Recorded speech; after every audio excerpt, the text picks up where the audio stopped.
Hello friends, स्वागत है आप सभी का खुशबू एकेडमी में। आज की क्लास में फ्रेंड्स मैं आपको बताने वाली हूँ भारतीय राज्य व्यवस्था। जैसा कि आप सभी लोग जानते हैं, आपकी जो क्लास चल रही है वो इंडियन पॉलिटिक्स चल रही है और इसमें फ्रेंड्स जितनी भी चीज़ें मैं आपको बता रही हूँ सभी आपके एग्जाम के लिए इंपॉर्टेंट है। ठीक है, तो देखिए आज की क्लास में आपको बताऊँगी नागरिकता यानी कि सिटीज़न। ठीक है, जैसा कि आप सभी लोग जानते हैं जो भारत की नागरिकता प्राप्त है वो किस प्रकार की नागरिकता हमें मिली हुई है, तो सिंगल सिटीजन की जो है नागरिकता हमें प्राप्त है। ठीक है, लेकिन फ्रेंड्स देखिए मैं एक चीज़ और आपको बता दूं, मैंने जितना आपको पढ़ाया है यानी कि पहला मैंने जो है आपको इसके पहले मैंने 6 से 7 क्लास आपको बता चुकी हूँ इंडियन पॉलिटी के, जिसमें मैंने फर्स्ट क्लास में आपको फ्रेंड्स बताया था भारत का संवैधानिक विकास। सेकंड क्लास में आपको मैंने बताया था संविधान के विभिन्न प्रावधान व उनके स्रोत। उसके बाद थर्ड क्लास में मैंने आपको फ्रेंड्स भारतीय संविधान के जितने भी भाग हैं सभी भागों के बारे में बताया था।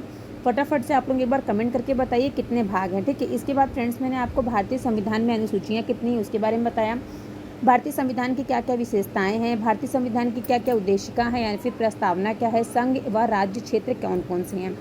ठीक है फ्रेंड्स, इतनी चीज़ें आपकी जो है कंप्लीट हो चुकी हैं। किसी को कोई भी डाउट हो कहीं से भी तो आप कमेंट करके हमसे पूछ सकते हैं। आज की क्लास जो है फ्रेंड्स वेरी मोस्ट इंपॉर्टेंट है नागरिकता। ठीक है, जैसा कि आप सभी लोग देख रहे हैं आपके सामने स्क्रीन पे आ गया नागरिकता यानी कि सिटीजन।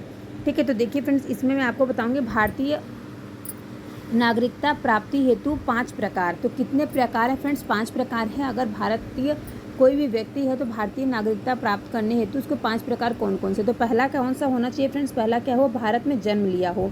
ठीक है, जन्म से हम उसको कह सकते हैं कि भारतीय नागरिक है। ठीक, यानी कि फ्रेंड्स भारत में जो है एकल नागरिकता का प्रावधान है। ठीक है, सबसे पहले मैं आपको एक चीज़ बता दूं कि भारत में अगर पूछ लिया जाए आपके एग्जाम में तो भारत में जो है नागरिकता का प्रावधान है तो किस प्रकार की नागरिकता का प्रावधान है, तो भारत में एकल नागरिकता का प्रावधान दिया गया। ठीक है, और भारतीय नागरिकता जो है फ्रेंड्स वो किस अनुच्छेद में है, तो भाग 2 अनुच्छेद 5 से 11 में बताया गया है इसके बारे में। ठीक है, तो देखिए फ्रेंड्स मैं आपको इसमें बता दूं एक चीज़ और कि भारतीय नागरिकता अधिनियम जो है 1955 ईस्वी के अनुसार जो है इसमें किसी एक आधार पर नागरिकता प्राप्त की जा सकती है।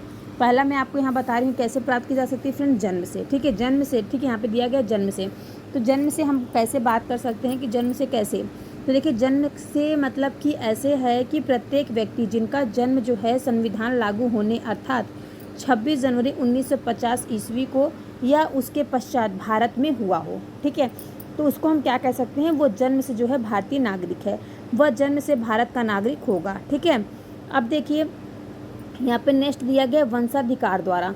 वंशाधिकार द्वारा यानी कि फ्रेंड्स यहाँ पे जो सेकंड पॉइंट दिया गया है वंश परंपरा द्वारा नागरिकता, यानी कि भारत के बाहर अन्य देश में 26 जनवरी 1950 के पश्चात जन्म लेने वाला व्यक्ति जो है वो भारत का नागरिक माना जाएगा यदि उसके जन्म के समय उसके माता पिता से कोई भारत का नागरिक हो। ठीक है, अगर उसमें से माता या पिता कोई भी अगर भारत का नागरिक है तो जो बच्चा जो जन्म लिया है उसको क्या कहेंगे, उसको भारत की नागरिकता उसको प्राप्त है। ठीक है, यानी कि फ्रेंड्स माता की नागरिकता के आधार पर विदेश में जन्म लेने वाले को नागरिकता प्रदान करने का प्रावधान नागरिकता संशोधन अधिनियम 1992 द्वारा किया गया है। ठीक है, इसके बाद देखिए नेक्स्ट यहाँ कह रहा है पंजीकरण द्वारा। ठीक है, यानी कि क्या फ्रेंड्स, पंजीकरण द्वारा। तीसरे पॉइंट में कहा गया है पंजीकरण, यानी कि जैसे कि मैं आपको बता दूं वे व्यक्ति जो पंजीकरण यानी कि प्रार्थना पत्र देने की तिथि से 6 माह पूर्व से भारत में रह रहे हों।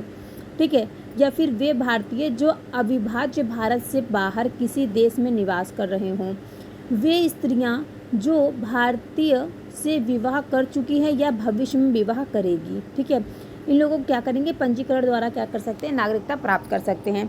अब भारतीय नागरिकों के नाबालिग बच्चे राष्ट्रमंडल, देखिए एक चीज़ मैं आपको और बता दूं, जो राष्ट्रमंडलीय देशों के नागरिक होते हैं जो कि भारत में रहते हों या फिर भारत सरकार की नौकरी करते हों, आवेदन पत्र देकर भारत की नागरिकता को वो प्राप्त कर सकते हैं। ठीक है, अब देखिए चौथा पॉइंट कह रहा है देशीयकरण द्वारा, यानी कि फ्रेंड देशीकरण द्वारा से आप क्या समझते हैं। देखिए देशीकरण द्वारा क्या होता है कि भारत सरकार से देशीयकरण का प्रमाण पत्र प्राप्त कर भारत की नागरिकता प्राप्त की जा सकती है। अब देखिए पांचवा पॉइंट दिया गया है भूमि के अर्जन द्वारा। ठीक है, मोस्ट इंपॉर्टेंट पांचवा पॉइंट देख लीजिए फ्रेंड्स, ध्यान से, इंपॉर्टेंट रहेगा आपके एग्जाम के लिए। तो देखिए फ्रेंड्स यहाँ पे कह रहा है भूमि अर्जन के द्वारा, तो भूमि अर्जन के द्वारा यानी कि फ्रेंड्स भूमि विस्तार द्वारा यदि किसी नए भूभाग को भारत में शामिल किया जाता है तो उस क्षेत्र में निवास करने वाले जो व्यक्ति होते हैं उनको स्वतः ही भारतीय नागरिकता का परिणाम जो है प्राप्त हो जाता है। ठीक है, उनको भारतीय नागरिकता का प्रमाण पत्र मिल जाता है। ओके, तो क्या है, भारतीय नागरिकता हो जाएगी उनकी अगर उनकी भूमि का अर्जन द्वारा। ठीक है, तो समझ में ये 5 पॉइंट है भारतीय नागरिकता प्राप्त करने के लिए। ठीक है, अब देखिए नेक्स्ट पॉइंट यहाँ पे कह रहा है भारतीय संविधान जो है वो किस प्रकार की नागरिकता प्रदान करता है। तो वो जो है फ्रेंड्स एकल नागरिकता यानी कि सिंगल सिटीजन, मैंने आपको पहले बताया कि सिंगल सिटीजन जो है ये नागरिकता प्रदान करता है। इसके बाद नेक्स्ट पॉइंट कह रहा है संयुक्त राज्य अमेरिका USA ने दोहरी नागरिकता यानी कि डबल सिटीजनशिप के सिद्धांत को अपनाया है। यानी कि फ्रेंड्स आप सभी लोग जानते हैं हमारे जो भारतीय संविधान है, ठीक है, इसमें जो है बहुत सी चीज़ें जो हैं अलग अलग देशों से इसमें जो है प्रावधान को ऐड किया गया है। ठीक है, तो क्या क्या चीज़ें ऐड की गई हैं, किस किस देश से ऐड की गई, ये सभी चीज़ें मैंने जो है आपको इसके पहले की क्लास में बताया है। ठीक है, अगर आपको कोई डाउट है तो आप लोग 1-2 बार क्लास को देखिएगा, फिर भी आपको अगर डाउट क्लियर ना हो तो आप कमेंट करके हमसे पूछ सकते हैं। ठीक है, अब देखिए फ्रेंड्स यहाँ पे नेक्स्ट कह रहा है नागरिक संशोधन हेतु अधिनियम 2019 CAA में किन देशों के हिंदू, बौद्ध, सिख, जैन, पारसी तथा ईसाई नागरिकों को भारत की नागरिकता प्रदान करने का प्रावधान है। तो किसको है फ्रेंड्स, पाकिस्तान को है, बांग्लादेश को तथा अफगानिस्तान को। ठीक है, ये जो देश है फ्रेंड्स इनको जो है इन देशों को हिंदू, बौद्ध, सिख, जैन, पारसी तथा ईसाई नागरिकों को भारत की नागरिकता जो है वो प्रदान करने का प्रावधान किया गया है। ठीक है, अब देखिए नेक्स्ट इसमें कह रहा है कि भारतीय नागरिक की नागरिकता किस आधार पर समाप्त हो सकती है। तो भारतीय नागरिकता की जो है नागरिकता जो है किस आधार पर समाप्त हो सकती है, तो यानी कि परित्याग करें, पर्यावसान करें तथा वंचना के आधार पर। ठीक है, इन सब चीज़ों के आधार पर क्या कर सकते हैं, वो जो है इस आधार पर जो है वो नागरिकता समाप्त हो सकती है इनकी। इसके बाद नेक्स्ट कह रहा है भारत से बाहर लगातार कितने वर्ष तक रहने पर भारतीय नागरिकता समाप्त कर दी जा सकती है।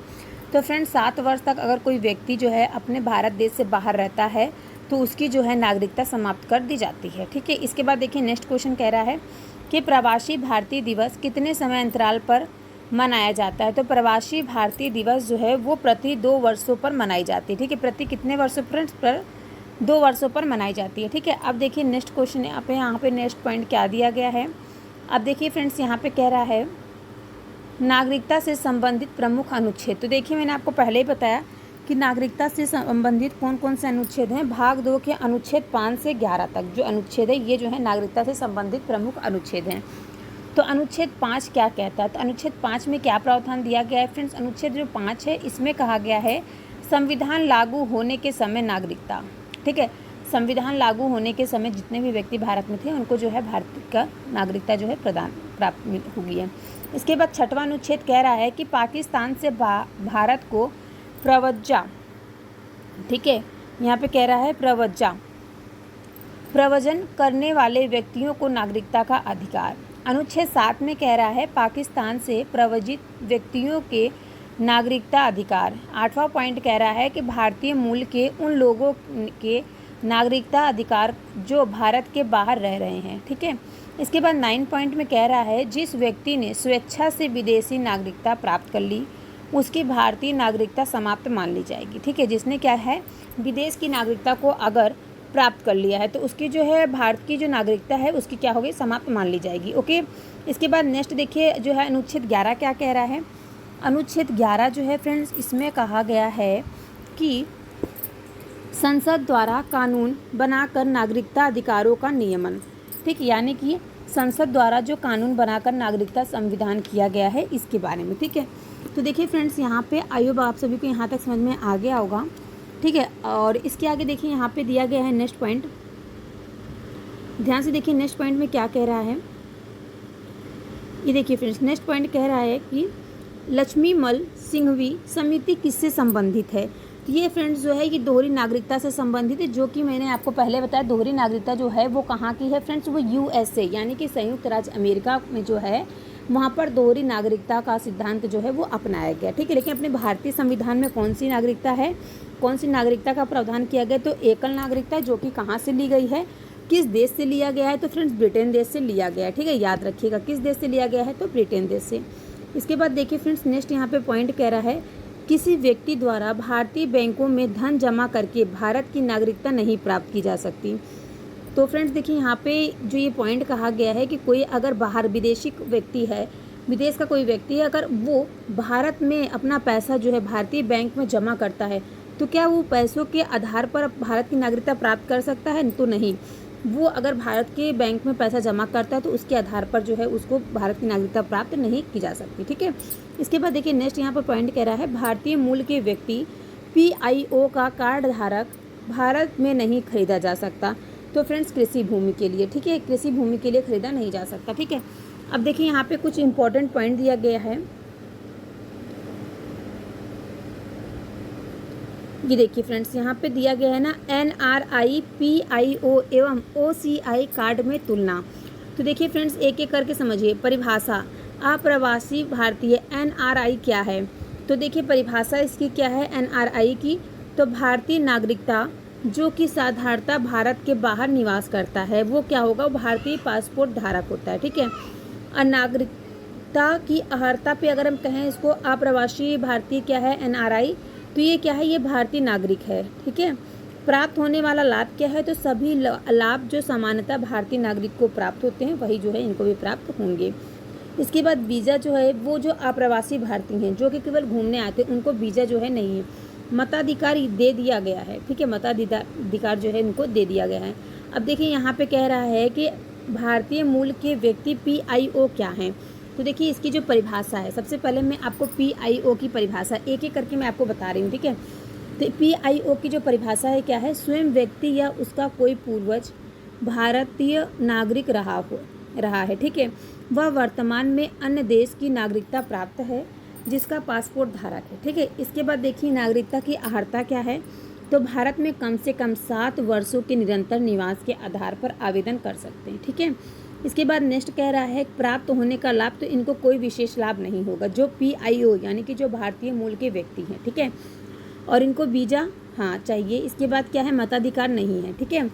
अब देखिए नेक्स्ट यहाँ पे कह रहा है विदेशी भारतीय नागरिक OCI। तो इनकी क्या परिभाषा होती है फ्रेंड्स? OCI तो एक व्यक्ति जो क्या हो? जो विदेशी भारतीय नागरिक OCI कार्ड धारक हो तथा नागरिक अधिनियम 1955 के अंतर्गत पंजीकृत हो। ठीक है। इसके बाद इसकी जो है नागरिकता का अर्हता क्या होगा? तो संविधान लागू होने या उसके बाद भारतीय नागरिक था उस भूभाग का निवासी जो स्वतंत्रता के बाद भारत का अंग बना। ठीक है।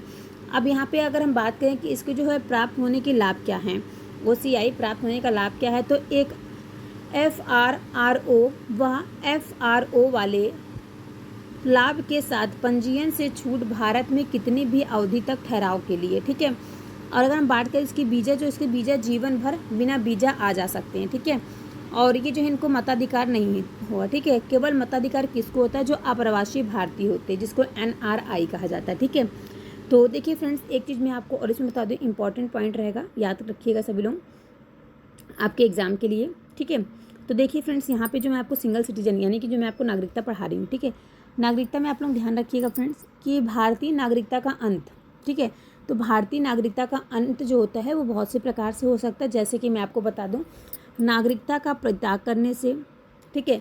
अगर कोई व्यक्ति जो है वो नागरिकता का परित्याग करता है तो उससे हो सकता है, या फिर किसी अन्य देश की नागरिकता स्वीकार कर लेने पर, और अगर सरकार द्वारा नागरिकता छीनने पर क्या होगा? उसको नागरिकता जो उसकी भारतीय नागरिकता जो होगी उसका अंत कर दिया जाएगा। ठीक है। और देखिए जम्मू कश्मीर राज्य के विधानमंडल को निम्न विषयों के संबंध में राज्य में स्थायी रूप से निवास करने वाले व्यक्ति को अधिकार तथा विशेषाधिकार प्रदान करने की शक्ति प्रदान की गई। जैसे कि कौन कौन से आप लोग सोच रहे हो कौन कौन सी शक्ति प्रदान की गई है जम्मू कश्मीर राज्य के जो विधानमंडल है उनको? तो देखिए राज्य के अधीन नियोजन के संबंध में, और राज्य में अचल संपत्ति के अर्जन के संबंध में, और राज्य में स्थायी रूप से बस जाने के संबंध में, और छात्रवृत्तियां अथवा इसी प्रकार की सहायता जो राज्य सरकार प्रदान करे। ठीक है। अब देखिए मैं आपको बता दूं भारतीय नागरिकता संशोधन अधिनियम 1986 क्या है। जैसा कि मैंने आपको इसमें बताया, ठीक है, आपको मैंने इसमें बताया था ना भारतीय जो है नागरिकता अधिनियम 1986 के बारे में। तो देखिए फ्रेंड्स इसके बारे में आप लोग सुन लीजिए, इंपॉर्टेंट है, आपके एग्जाम में पूछा जा सकता है। तो इस अधिनियम के आधार पर भारतीय नागरिकता संशोधन अधिनियम जो है 1955 ईस्वी में निम्न संशोधन किए गए थे। तो कौन कौन से संशोधन किए गए थे? तो देखिए फ्रेंड्स अब भारत में जो जन्मे केवल उस व्यक्ति को ही नागरिकता प्रदान की जाए जिनके माता पिता में से एक भारत का नागरिक हो, ठीक है, या तो माँ या तो पिता कोई भारत का अगर नागरिक है तो उसके जो बच्चे जन्म लेंगे वो क्या होंगे, भारतीय नागरिक कहलाएंगे, ठीक है।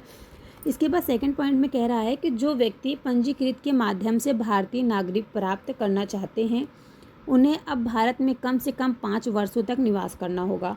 और पहले यह अवधि कितनी थी, 6 माह थी, ठीक है। उसके बाद जब जो फ्रेंड्स ये आपका भारतीय नागरिक अधिनियम 1986 में जब संशोधन हुआ तो इसको ये अवधि जो है पहले 6 माह थी, फिर क्या कर दी गई, 5 माह कर दी गई, ठीक है। आई होप आप सभी को जो है आज की क्लास अच्छी लगी होगी। अगर कोई डाउट हो तो आप कमेंट करके पूछ सकते हैं। और देखिए फ्रेंड्स, कल की जो आपकी क्लास है, कल की क्लास में आपको बताऊंगी मौलिक कर्तव्य, ठीक है। कल की क्लास में आपको क्या बताने वाली हूँ फ्रेंड्स, कल की क्लास में आपको मूल कर्तव्य या फिर मौलिक कर्तव्य जो है इसके बारे में कल की क्लास में मैं आपको बताऊंगी, ठीक है। तो आप सभी से रिक्वेस्ट है कि चैनल को सब्सक्राइब और वीडियो को लाइक कर लीजिएगा। और किसी को कुछ भी डाउट हो तो आप कमेंट करके हमसे पूछ सकते हैं, ठीक है। कल की क्लास जो है फ्रेंड्स वेरी इंपॉर्टेंट होने वाली है। इसमें मैं आपको मूल अधिकार बताऊंगी, जिसमें संवैधानिक उपबंध बताएंगे और मूल अधिकार बताएंगे। अनुच्छेद 19 के अंतर्गत 6 स्वतंत्रताएं दी गई हैं, कौन कौन से स्वतंत्रताएं दी गई हैं इसके बारे में बताएंगे, ठीक है। अनुच्छेद 21 क्या कहता है, अनुच्छेद 20 क्या कहता है, ये सब चीज़ें जो है कल की क्लास में हम आपको बताएंगे। अगर आपको क्लास अच्छी लगी हो तो बहुत आप वीडियो को लाइक कीजिए, अपने दोस्तों में शेयर कीजिए। अगर आपको कोई डाउट हो तो आप कमेंट करके पूछ सकते हैं, ठीक है। मिलते हैं हम आप सभी से नेक्स्ट क्लास में।